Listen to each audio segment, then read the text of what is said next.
کہ اس درس مبارک کے اندر حضور اکرم صلی اللہ علیہ وآلہ وسلم کے مزاج مبارک پر ہماری گفتگو چل رہی تھی۔ اللہ کریم نے ان آیات طیبات کے اندر ارشاد فرمایا، اے حبیب صلی اللہ علیہ وآلہ وسلم، تمام مؤمنوں سے بلکہ ان کی جانوں سے ہم نے آپ کو افضل اور اعلیٰ مرتبہ عطا فرمایا ہے۔ جہاں تک آپ کی ازواج کا معاملہ ہے، اے حبیب صلی اللہ علیہ وآلہ وسلم، آپ کی ازواج مطہرات تمام امت کی خواہ وہ مرد ہوں یا عورتیں ہوں، سب کی روحانی مائیں ہیں۔ یہ اللہ کریم نے اپنے محبوب صلی اللہ علیہ وآلہ وسلم اور آپ کی ازواج سے متعلق ارشاد مبارک فرمایا۔ گزشتہ اتوار ہماری گفتگو چل رہی تھی کریم آقا علیہ الصلوۃ والتسلیم کے مزاج مبارک کے حوالے سے کہ آپ صلی اللہ علیہ وآلہ وسلم انتہائی ہنس مکھ اور خوش مزاج اور چھوٹوں بڑوں کے ساتھ بڑا پیار والا انداز، محبت والا انداز اور مشفقانہ انداز نبی کریم صلی اللہ علیہ وآلہ وسلم کا تھا، اور آپ جیسا مزاج مقدس کسی اور کو اللہ نے عطا نہیں فرمایا، جیسا کہ اللہ نے خود ہی فرمایا، اے حبیب صلی اللہ علیہ وسلم، آپ اگر سخت مزاج ہوتے، تند مزاج ہوتے تو یہ لوگ پھر آپ کے قریب نہ آتے۔ یہ آپ کی شفقت اور محبت کا نتیجہ ہے کہ یہ آپ کے ہر وقت ارد گرد آپ کی خدمت میں بیٹھے رہتے ہیں اور آپ پر اپنی جانیں نثار کرنے کے لیے کوشاں رہتے ہیں۔ حضور کے جملہ صحابہ میں سے کچھ ایسے بھی صحابہ تھے جن کو یہ سعادت حاصل ہوتی تھی کہ آپ صلی اللہ علیہ وآلہ وسلم اگر کسی پریشانی میں مبتلا ہیں تو بعض وہ صحابہ کریم آقا علیہ الصلوۃ والسلام کے مقدس چہرے پر تغیر و تبدل کو دیکھ کر کے وہ محسوس کر لیا کرتے تھے کہ آج ہمیں کریم آقا علیہ الصلوۃ والسلام سے کچھ ایسی بات کرنی چاہیے جس سے آپ صلی اللہ علیہ وآلہ وسلم کے چہرے مبارک پر خوشی کے آثار نمودار ہو جائیں۔ چنانچہ حضور اکرم صلی اللہ علیہ وآلہ وسلم تشریف فرما تھے۔ ایک صحابی رسول صلی اللہ علیہ وآلہ وسلم جن کا نام حضور اکرم صلی اللہ علیہ وآلہ وسلم نے حمار رکھا تھا۔ اب آپ جانتے ہیں عربی کا یہ لفظ ہے، اور ہم اردو کے اندر جب اس کا ترجمہ کریں گے تو حمار کا ترجمہ گدھا بنتا ہے، لیکن عربی کے اندر حمار کے اور بھی بہت سارے معنی آتے ہیں۔ بہرحال آپ صلی اللہ علیہ وآلہ وسلم نے اس کا نام رکھا ہوا تھا حمار۔ تو ان کو یہ سعادت حاصل ہوتی تھی۔ بعض وہ لوگ بھی ہوتے ہیں جن کا اور کوئی کام نہیں ہوتا، بس ان کا کام ہوتا ہے دوسروں کے چہروں پر خوشی لانا، دوسروں کو ہنسانا اور دوسروں کو پیار دینا، محبت بانٹنا، بس ان کو یہ سعادت ملی ہوتی ہے۔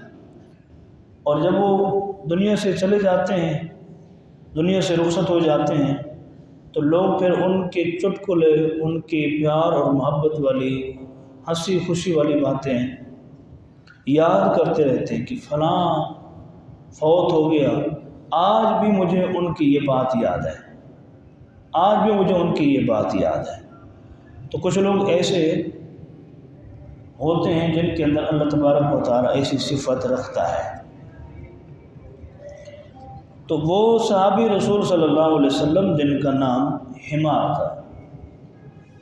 حضور صلی اللہ علیہ وآلہ وسلم کی بارگاہ میں حاضر ہوئے اور ایک تیل کی کپی لے کر کے آئے اور آ کر کے حضور صلی اللہ علیہ وآلہ وسلم کی خدمت میں پیش کی۔ اے اللہ کے محبوب صلی اللہ علیہ وآلہ وسلم، یہ میں آپ کے لیے تیل کی کپی لے کر آیا، یہ میں آپ کو بطور تحفہ دینا چاہتا ہوں، قبول فرما لیں۔ آپ صلی اللہ علیہ وآلہ وسلم نے تیل کی کپی قبول فرما لی، خوش ہوئے اور وہ چلا گیا۔ کچھ دنوں بعد غالباً آپ صلی اللہ علیہ وآلہ وسلم کے چہرے مبارک پر تغیر دیکھا، محسوس کیا، تو وہی صحابی جن کا نام حمار ہے، وہ جن سے تیل کی کپی خرید کر کے لائے تھے جس دکاندار سے، اسے لے کر کے آئے۔ جب حضور کی بارگاہ میں بیٹھے تو آپ صلی اللہ علیہ وآلہ وسلم نے ان سے پوچھا، خیریت، کیسے آنا ہوا؟ عرض کی، یا رسول اللہ صلی اللہ علیہ وآلہ وسلم، وہ فلاں دن میں ایک کپی تیل کی لے کر کے آیا تھا، تو میں نے آپ کو بطور تحفہ کی دی تھی، تو یہ دکاندار آیا ہوا ہے اور یہ آپ سے پیسوں کا تقاضا کرنے کے لیے ہے۔ تو آپ صلی اللہ علیہ وآلہ وسلم اس منظر کو، اس چھوٹے سے جملے کو سن کر کے خوش ہوئے، مسکرا پڑے، جبکہ اس سے قبل آپ صلی اللہ علیہ وآلہ وسلم کے چہرے پر پریشانی کے آثار نمودار تھے۔ تو اس جملے کو سن کر آپ صلی اللہ علیہ وآلہ وسلم کے چہرے پر بشاشت آئی، خوشی آئی، تو آپ صلی اللہ علیہ وآلہ وسلم نے اپنی جیب مبارک میں ہاتھ ڈالا اور اس کپی کی رقم اس دکاندار کو دے دی، اور آپ صلی اللہ علیہ وسلم نے اپنے اس صحابی کو بلایا اور حضور صلی اللہ علیہ وسلم بلا کر کے یوں پشت پر تھپکی مارتے تھے اور خوش ہوتے تھے۔ تو آپ صلی اللہ علیہ وآلہ وسلم نے فرمایا کہ تم نے پیسے مجھ سے دلوائے جبکہ تم مجھے کہہ کے گئے تھے کہ میں نے یہ آپ کو تحفہ دیا۔ تو انہوں نے عرض کی، یا رسول اللہ صلی اللہ علیہ وسلم، آپ یہ بتا دیں کہ میں نے آپ کو تحفہ دیا کہ نہیں دیا، اور آپ نے میرے تحفے کو قبول کیا کہ نہیں کیا؟ حضور نے فرمایا ہاں کیا۔ پھر حضور نے فرمایا پھر مجھ سے رقم کیوں دلوائی؟ تو انہوں نے عرض کی، یا رسول اللہ صلی اللہ علیہ وآلہ وسلم، ہمارا بھی دل ہے، ہم بھی آپ سے محبت کرتے ہیں، ہم بھی آپ سے پیار کرتے ہیں، آپ ہم سے پیار کرتے ہیں، ہمارا بھی دل ہے کہ آپ کو ہم تحفہ دیں اور بڑے سے بڑا تحفہ دینے کی کوشش کریں، لیکن گزارش یہ ہے کہ ہمارے پاس اتنی رقم نہیں ہوتی کہ ہم اس رقم سے کوئی